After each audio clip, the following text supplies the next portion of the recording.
What's up, peeps? Welcome to the weekly Ketchup on YouTube, where we bring you the biggest news in movies and television of the week. And what better way to start off than with the man, the myth, the legend, Keanu Reeves.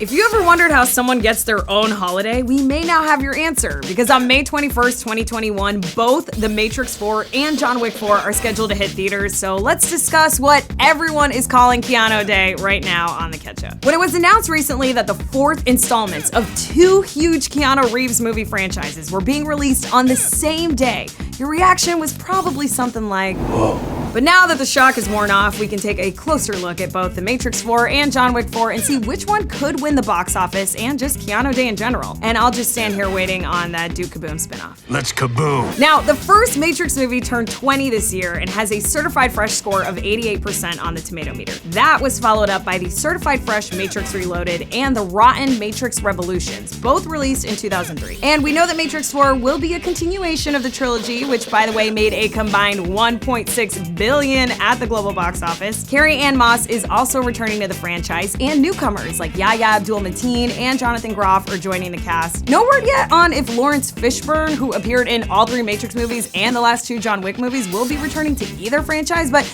come on, Lawrence, the suspense is killing us. You've got a nasty surprise coming. And speaking of John Wick, Chapter 4 in the series is coming off the heels of 2019's mega successful John Wick Chapter 3 Parabellum, which scored nearly $327 million at the global box office and is certified fresh at 90% on the Tomatometer. And unlike the Matrix franchise, the first three John Wick films are all certified fresh, and each one has made more money and received higher Tomatometer scores than the one before it, with 2017's Chapter 2 at 89% and 2014's original John Wick at 86%. So, much like the lore of Keanu Reeves himself, this franchise just keeps getting better and better, like a fine wine. I'll kill them all.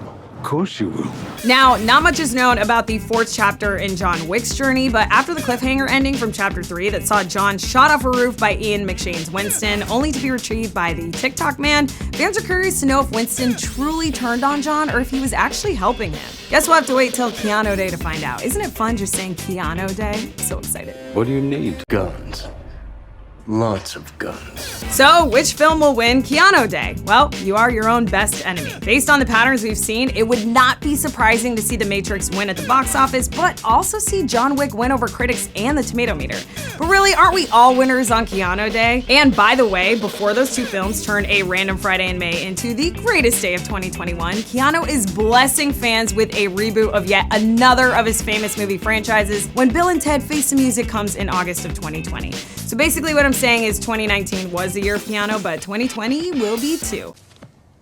Whoa!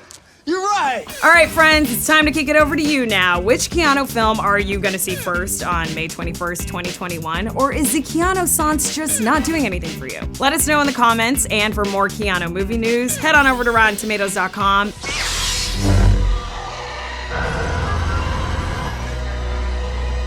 The time has come. Star Wars: The Rise of Skywalker is here, and the critics are officially weighing in with mixed reviews. So let's take a look at what they're saying about the final film in the Skywalker Saga right now on the Ketchup.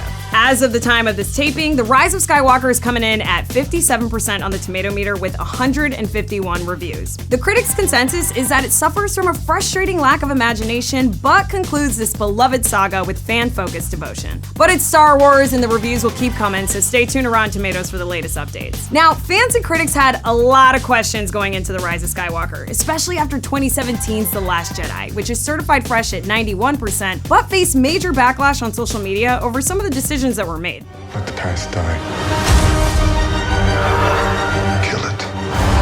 So, a common sentiment among critics, like Screen Rant's Molly Friedman, is that The Rise of Skywalker gets bogged down in exposition and course-correcting The Last Jedi, but does have some fun moments and fan service. With Richard Roper from the Chicago Sun-Times saying there are a few moments when it feels as if this movie is trying to satisfy every Star Wars fanatic in the world, but that would be beyond the scope of even the most impressive Jedi mind trick. The Force will be with you.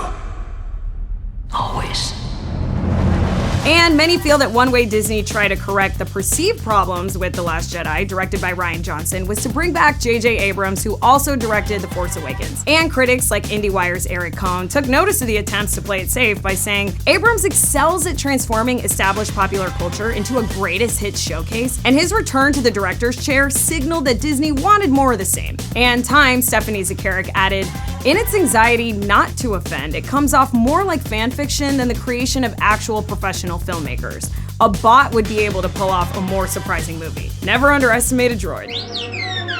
And Zacharek also pointed out another common complaint critics were having with this movie. There's just a lot going on. She said stuff happens in The Rise of Skywalker, and just when you think stuff is gonna stop happening, it keeps happening. But some of that stuff is being considered bright spots for the film, including all the really great action, the battles with Rey and Kylo Ren, the re-emergence of Lando Calrissian, and the introduction of some new characters. Vanity Fair's Joanna Robinson tweeted, I'll say this, I freaking love Zori Bliss and Babu Frick, love. With Thrillist Dave Gonzalez adding all hail Babu Frick and Zori Bliss, who are my favorite things from the second they show up. But to keep this movie in the 2.5-hour range and not 3 hours like Avengers Endgame, not much time was spent with the new characters because, well, they had to wrap up a full-on saga.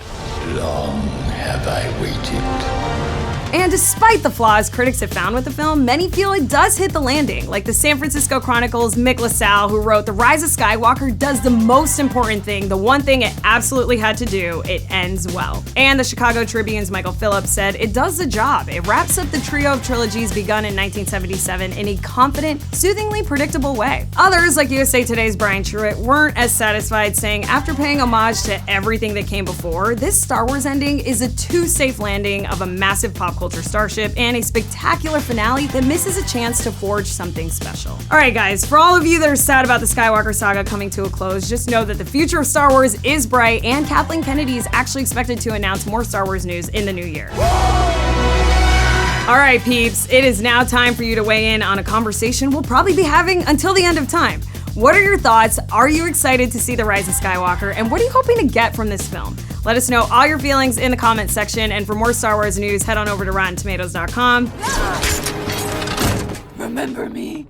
There have been a lot of great movies these past 10 years, ones that have made us think, laugh, cry, and of course, scream. So here are the highest rated movies of the decade by genre on the Ketchup. Also, FYI, these are by adjusted Tomatometer score, which is a weighted formula that accounts for the number of reviews per movie, since newer movies get way more reviews compared to older ones. You know, math. Let's start with horror, shall we? The top horror movie of the decade is 2019's Us, about a family pitted against evil versions of themselves. Jordan Peele's second movie is flat out freaky, and Detroit News film critic Adam Graham said it will pin you to your seat and leave you stiff with fear, just like food poisoning. And Us features a thrilling performance, or should I say two performances, from Lupita Nyong'o, who, let's face it, got snubbed for a Golden Globe nomination, but could still very well get one for the Oscars. Next up is the top sci-fi film of the decade, and that's 2015's Mad Max Fury Road, which also happened to be the #1 on our list of the top 5 films of the decade as voted by our fans on social media. So check out that episode if you haven't already, because it's about you. After a trio of Mad Max films starring Mel Gibson in the 80s, George Miller's post-apocalyptic franchise came roaring vigorously back to life with exhilarating action and a surprising amount of narrative heft, according to the critics' consensus. And with new stars Charlize Theron and Tom Hardy now driving those cars, Fury Road stormed across the desert to earn 10 Oscar nominations, including one for Best Picture. We keep moving. No! We keep moving! And from Tom Hardy to Tom Hanks, next is the top animated film of the 2010s, Toy Story 4, the alleged final film in an epic franchise that began way back in 1995. Coming 9 years after the third installment, Cinema Blend's Mike Reyes said Toy Story 4 is the sequel I never knew I needed, and quite possibly it's the best Toy Story to ever be told. Reach for the sky! Along with the usual cast of characters that have been on adventures since the first film, Toy Story 4 also introduced some popular new faces like Forky, voiced by Tony Hale, who fans can now see in a new show on Disney+. We'll never look at sporks the same way ever again. Hello! Hey! Ah!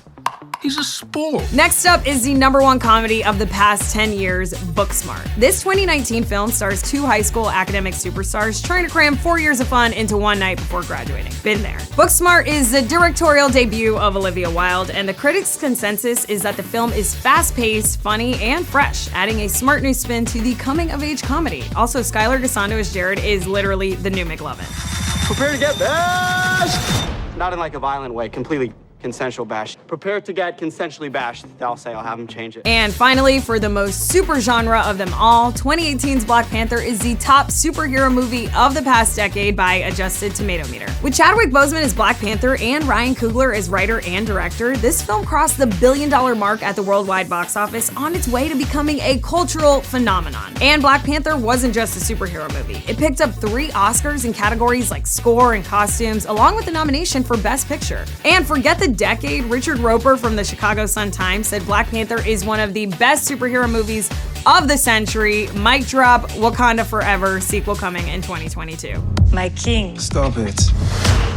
There you have it, friends, the top movies of the decade by genre, but I want to kick it over to you. What did you think of this list? What are your favorites from the past 10 years? Let us know all your thoughts and feelings in the comment section, and be sure to check out RottenTomatoes.com for the full rankings in each genre. And guess what? Our first book, Rotten Movies We Love, is out right now. It celebrates 101 movies that are coming in green, but worth checking out and just might solve all your holiday gift-giving woes. All right, friends, that is it for this week's Weekly Catch-Up. Thank you so much for tuning in. Before you go, make sure you hit that subscribe button and notification bell so you don't miss any future episodes. As always, I'm Naz Perez. Thanks for tuning in, and we'll see you guys next week.